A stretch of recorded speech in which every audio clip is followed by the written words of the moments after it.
We are Tottenham TV here. We thought we'd just catch up with the Spurs boys, see what they're getting up to in the close season while they're on their international breaks. So we just thought we'd do a bit of an international roundup, go around all the players, see what we're getting up to. Withdrawal symptoms with the Spurs not playing for a while. Exactly, we're kind of missing out, so we thought we'd follow what they're doing. We'll keep everyone updated, and just in case people haven't seen what our Spurs guys have been up to, because they've been pretty busy in the international break. They have. Shall we start with the obvious, England? Obviously, we'll start with England. We've had 5 guys in the England squad. We had Kane, Trippier, Walker, Dyer, and Ali. So we had 5 guys in the England squad. Yeah. First, I think it was the 20th player Pochettino has seen through their first England cap. For England, yeah, it includes Hampton and Spurs players, So Trippier made his debut against France. Yeah. In the 3-2 defeat. How do you think he got on? I think he played quite well. I think he did quite well. I think he obviously doesn't dominate the wings as much as he does for Spurs. I don't think he put in enough crosses. But I think he competed well. I don't think he was on a different level or anything like that. The defence that day was pretty poor for England. Yeah, it was a bit of a shambles. It really was. Yeah. Eric Dyer, who played both games, played against Scotland and against France, and he didn't actually have a great game either time. He looked kind of unconvincing, to be honest. He did, yeah. I know what you mean. He kind of struggled a bit, especially against France. He kind of got dominated in that centre. It wasn't, but. Well, he was up against Mbappe and Ousmane Dembele, who were just out of this world in that game. Yeah, and Pogba and Pogba played very well. And also, you're partnering him with Oxlade-Chamberlain in the centre. Yeah, who's even worse. Oxlade-Chamberlain was the worst player on the pitch by a mile. Yeah. I think he fared a bit better Dyer in the Scotland game, but he was very poor, I thought, against France. And I think Ali was the other way round. I thought he was quite poor against Scotland and improved. Yeah, exactly. Ali was the one who won the penalty. Yeah. Against France, he got Varane sent off following his own pass, bit of clever play. Yeah. He nodded the ball forward, and he followed his pass run, and then nice clever play from Ali there. To mention Harry Kane, obviously, he's now captain of England. Captain of England. Yeah, he captained against Scotland and against France. And it was nice that picture of Lloris and Kane shaking hands, both captains going head to head. And they went head to head in the penalty, and Kane came out on top. Yeah, he usually sticks it in one of the corners. Lloris thought he would go in one of the corners and just stuck it down the middle. Exactly. He knows his teammates, Lloris. Kane. He knew Lloris would know he was good. He likes to go to the left. Kane in his penalties. But Kane got 3 goals in 2 games for England. He got 1 in the last minute against Scotland, a last-minute equaliser, nice volley. Well, he did say before the Scotland game he was looking for a hat-trick. And he's probably disappointed with only 1. But 2 goals against France, obviously the penalty, and he got in the first half. Yeah. It was a nice team goal. He got a nice tap in. So Kane really showing his mettle for England now. He's stepping up. He's got 29 goals in 25 games in 2017. So he's had an absolutely wicked 2017. He's been out of the absolute fire. And he's carried on for England. And not only that, he scored 38 goals in 41 games. Over the whole season. Over the whole season for England and Spurs. And missing 3 months as well. So no one's got that good for Spurs since Clive Allen. Who was the last Spurs player to captain England? It was Scott Parker. Scott Parker was captain for England. Just for 1 game, I think. I think that was against Spain, I think. I can't remember who it was against. I remember in a friendly against Spain, he played and we beat Spain 1-0. I think he captained England that day. Yeah. But let us know in the comments if we're wrong. We think it's Scott Parker, but let us know. We're not sure. So one other player who we haven't mentioned is Kyle Walker. Kyle Walker. Who started the game against Scotland and came on very bizarrely, I thought, against France and played left back. Well, but then he brought on Cresswell and then switched him over to right back. Yeah, but I think most of the time he was on the pitch, he was actually a left back. Right. He was only on the pitch for about half an hour. I think 20 minutes was a left back. Yeah, last 10 minutes he played right wing back. Yeah, and he should never be played left back. he showed do not play Walker left back, whatever you do. He really struggled, I thought. That's a note to Poch for next season. Yeah, if he's still with us. Especially when he was cutting inside and he didn't know he has no left foot whatsoever. Moving on to France.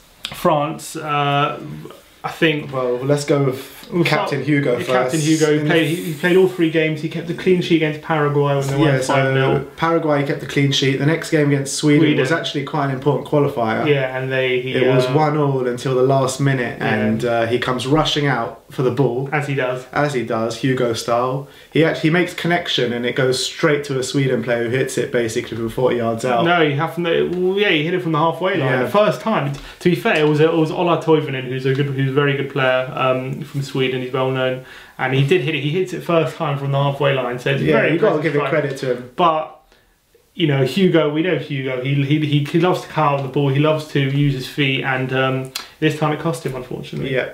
It's kind of thing that happens quite a lot when he plays for Spurs, but he kind of gets away with it, I feel.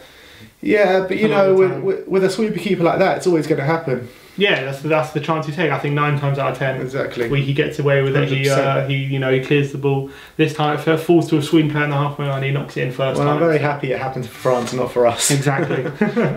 And he played against England. He captained against England against Kane. But yeah, so Lloris played all 3 games. One other Spurs player who was in the Spurs squad was in the France squad was. Moussa Sissoko, maybe not for too much longer, but Deschamps seems to rate him for some reason. Well, let's hope. Well, he scored a goal. Yeah, he actually scored against Paraguay. Did you see the goal? Yeah, it was a tap in. Yeah. I think it was set up from. I'm not sure. I think it was Dembele who weaves his way through, and he kind of slides it across the 6-yard box, and he taps it in at the far post. Nice easy tapping. So it's a nice easy tapping for Sissoko, and he actually also started the qualifier against Sweden as well. So for some reason, Deschamps really seems to rate him, and what we saw with form in the Euros. Well, he should keep playing him so he can add some money onto his price tag. Yeah, that's what we're hoping for at the moment. He didn't play against England, but yeah, it shows. I think it shows how much Deschamps rates him. That he started that important game against Sweden. Let's move on to Belgium, and Toby and Jan, they both started at centre back. I think they both started centre back. Both games they played against Estonia and against Czech Republic. They won. They kept a clean sheet against Estonia, winning 2-0. I should bloody well hope so. Yeah, I think so. And they beat Czech Republic 2-1. So Toby and Jan, I think, played 90 minutes both games. Right. I don't think Dembele was in. I don't think he was in. I think he's injured. I don't think he was in the squad at all, so he didn't feature.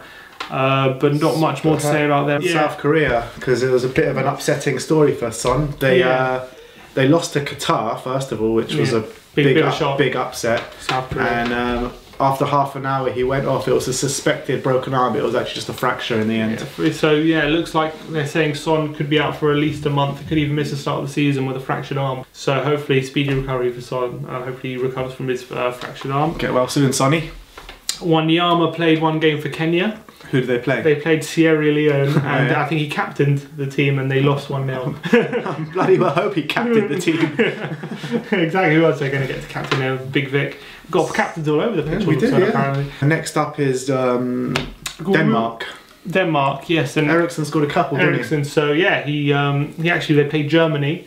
Yeah. And they played Kazakhstan. He played both games, and they drew 1-1 with Germany. And that was a nice goal, actually. It was a little mistake on the edge of the area. And from the German player. The German player heads it out, and Eriksen hits it first time, edge of the area. Keeper gets a bit of a hand to it, but Eriksen, he's too powerful, as always. And so he also scored a goal against Kazakhstan. He scored from the penalty. He scored a penalty against Kazakhstan. They won 3-1. Was that a qualifier or a friendly? I think that was a qualifier against Kazakhstan. Next one is Wales. We'll go to Wales. Yeah, Ben Davies played in their really important qualifier against Serbia. They had to get something from that game. They had to get something, and actually they did. They went 1-0 up. Serbia got a late equaliser. Yeah, I think it was quite late, yeah.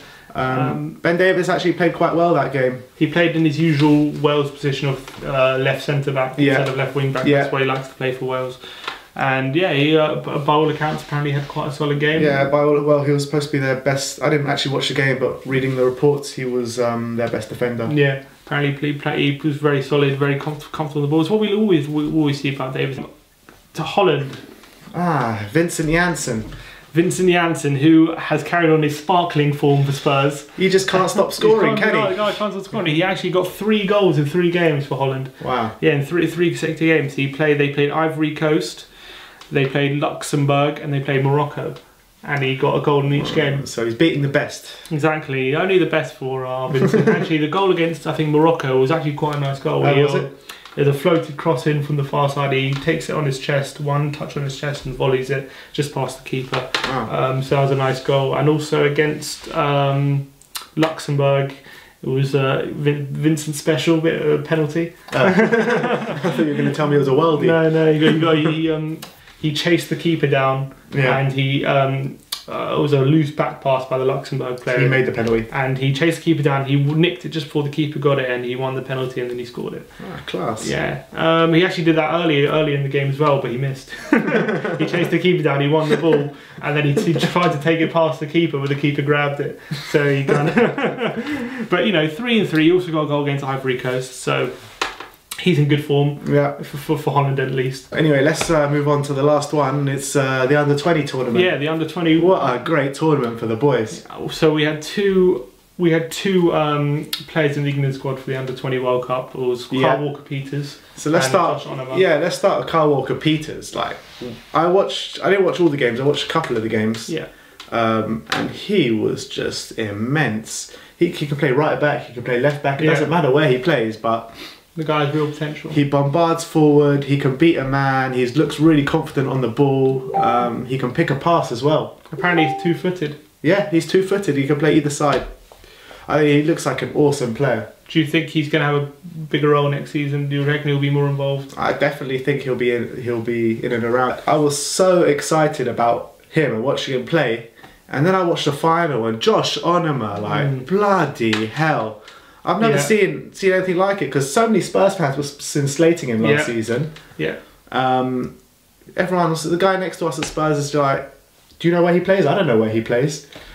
It's like, well, the problem with Josh Onoma is we didn't really know his best position, but I think in that final, I think we saw it. He looked literally like the World Cup final against Venezuela. England under-20s played on Sunday. He looked like a literal mix between Dembele and Wanyama. He was shielding people off the ball like Dembele. He was winning the ball back in the centre of the pitch like Wanyama. He was really driving forward. He was beating their press. He was really one of the main reasons England won that game. Yeah, for me, he was man of the match that game.